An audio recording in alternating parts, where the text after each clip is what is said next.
Hi, this is James from Tabletop Gaming Guild, and today we're going to take a special look at iMatrX. And iMatrX is going to be published by U-Square Games. Now, this game here is going to be a prototype, so keep that in mind as we go through, and I'm going to show you how to play the game.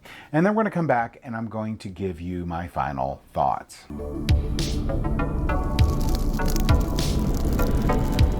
All right, so we're going to learn how to play iMatrX. In this game, it's going to be a 2 to 6 player game. It's going to be where you're going to place down tiles until all the tiles are out, and the person with the most points is going to win the game. To start off, for setup, you're going to thoroughly shuffle all the tiles into a face-down stack. Then you're going to evenly divide those tiles among the players that you have playing the game. In this case, we have 3 players, so we have 3 stacks here. One thing I will note is this is a prototype of the game, so keep that in mind as we're playing here. These tiles might be a little different for the final copy, so just keep that in mind. You will also place out this spinner, and you're going to need this score sheet here. Now what's going to end up happening is, in clockwise order, and you can pick who spins it first, each player is going to spin this spinner. The first player to land on full matrix will be the first player. What they're going to do to start off the game is they're going to look through all their tiles, and they're going to pick one and they're going to place it out. And what you're going to do for that first placement is you're going to total up the numbers, so all the little pips that are in here. So in this case, we have 13. So I'm going to write the number 13 here in the quad count.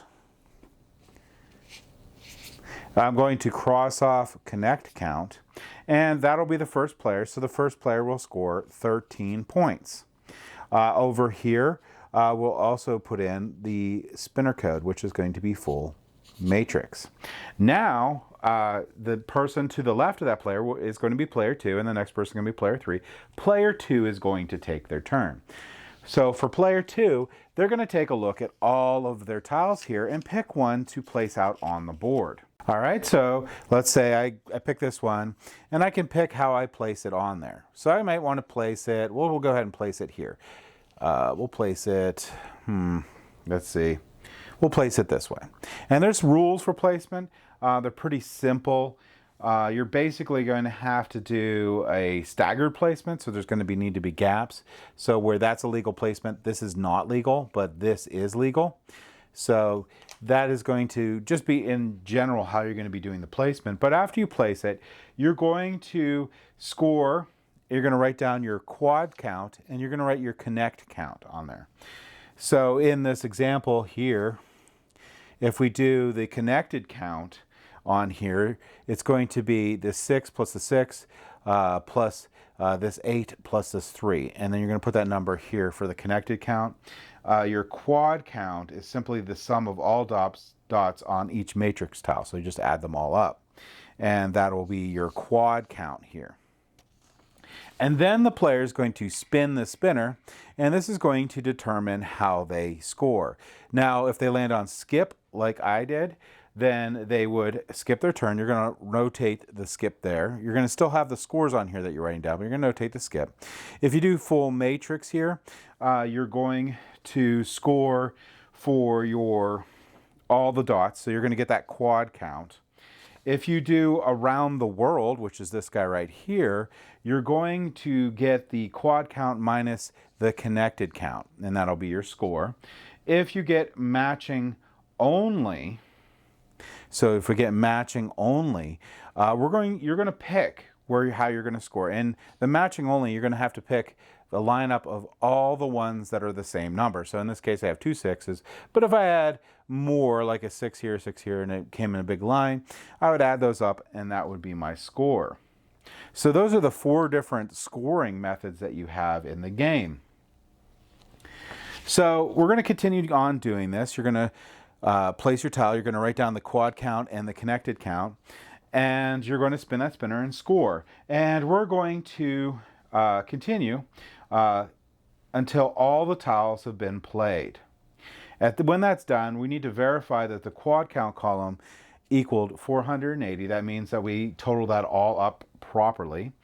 and the person with the most points at the end of the game is going to win. So that is how you play iMatrX. Let's go ahead back up to the table here, and I'll give you my final thoughts on this game. All right, so that was iMatrX. If you like games like dominoes, you're going to probably enjoy this game. This game is very, very easy to teach and really quick to play. There is going to be a lot of adding in this game, so I would probably suggest, if you don't want to take the mental effort to add up all those numbers all the time throughout the game and want to just focus on the game itself, I would suggest using a calculator potentially while doing it. Or if you want to just get better at adding, don't use a calculator. But this game here, just remember that it was a prototype, so this is subject to change for the final copy of the game. But as you can see, it didn't take very long to teach, and it's pretty quick to play. A lot of the game's strategy is going to be in what you place out based on how you think you can score. So you're going to be trying to keep in mind, other than the skip, where you don't score at all, you're going to try to keep in mind those 3 different scoring methods in the game where you actually get a score for your placement. So it's not just simply like, hey, I'm just matching stuff up, or hey, I'm doing this. You're trying to capitalize as much as possible on the points. Also keeping in mind that other players on their turn can try to capitalize on it too. So there's a nice little bit of strategy in this game. Nice, really easy game to teach. Like I said, if you like dominoes, this is going to probably be up your alley, and it's a good family weight game. That's my thoughts on iMatrX. Thank you for watching.